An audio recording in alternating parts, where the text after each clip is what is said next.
வணக்கம். சற்று முன் கிடைக்கப்பெற்ற மிக முக்கியமான செய்தி ஒன்று வெளியாகி உள்ளது.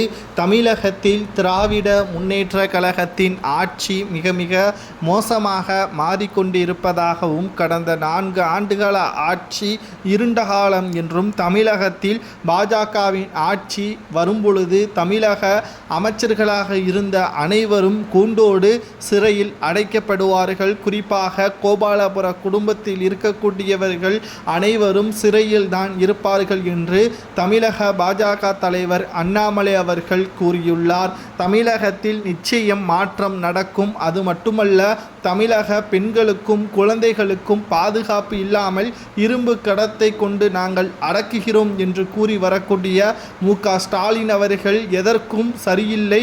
அவர் படப்பிடிப்பு தளத்தில் இருந்து கொண்டு ஸ்கிரிப்ட் மூலமாக அனைத்தையும் பேசி வருகிறார். அது மக்களுக்கு பயனளிக்காது, என்டர்டெயின்மெண்ட்டாக தான் இருக்கும். மக்களின் வாழ்வாதாரம், அடிப்படை வசதி அனைத்தையும் திமுகவால் நிறைவேற்றப்பட்டு விட்டதா? அப்படி நிறைவேற்றப்பட்டு விட்டால் ஏன் இன்னமும் உணவு கூட கிடைக்காமல் மக்கள் அவதியில் உண்டாக வேண்டும் என்றும் தமிழக பாஜக தலைவர் அண்ணாமலை அவர்கள் கூறியுள்ளார். நேற்று வந்த உதயநிதி ஸ்டாலின் அவர்களுக்கு துணை முதல்வர் பதவி வழங்கக்கூடிய திமுக துரைமுருகனுக்கு ஏன் துணை முதல்வர் பதவி வழங்கவில்லை என்ற கேள்வியையும் அண்ணாமலை அவர்கள் கூறியுள்ளார்.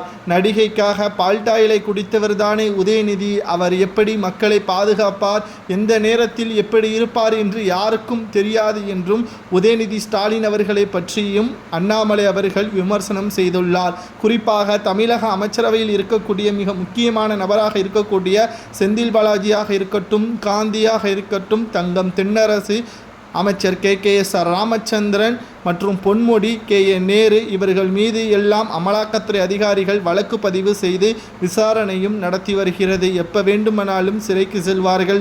இவ்வாறான அமைச்சரவை மக்களுக்கு எவ்வாறு பயனளிக்கும்? அவர்களது தனிப்பட்ட சொத்துக்களை மட்டும்தான் பெருக்குவதற்கு அமைச்சரவை செயல்படுவதாகவும் அண்ணாமலை அவர்கள் குற்றம் சாட்டியுள்ளார். முதலில் முதல்வர் ஸ்டாலின் அவர்களது பதவி 2026இல் பறிக்கப்படும். டெல்லியில் எப்படி ஆம் ஆத்மி கட்சி பறிக்கப்பட்டதோ, தமிழகத்தில் திமுகவின் ஆட்சி பறிக்கப்படும் என்றும் தமிழக மக்கள் உணர்ந்து விட்டார்கள். இனி பொய்யான வாக்குறுதிகளை கொடுத்து திமுகவினர்கள் வெற்றியடைய முடியாது. ஏற்கனவே சொன்ன 545 வாக்குறுதிகளில் 15% கூட முழுமையாக நிறைவேற்றாத அரசு தான் திமுக அரசு என்றும், முதல்வர் மு.க.ஸ்டாலின் அவர்கள் பதவி நிச்சயம் பறிபோகும் என்று அண்ணாமலை அவர்கள் கூறுவது நடக்குமா என்பதை உங்களது கருத்துக்களை மறக்காம கமெண்ட் வாயிலாக கூறுங்கள். நன்றி, வணக்கம்.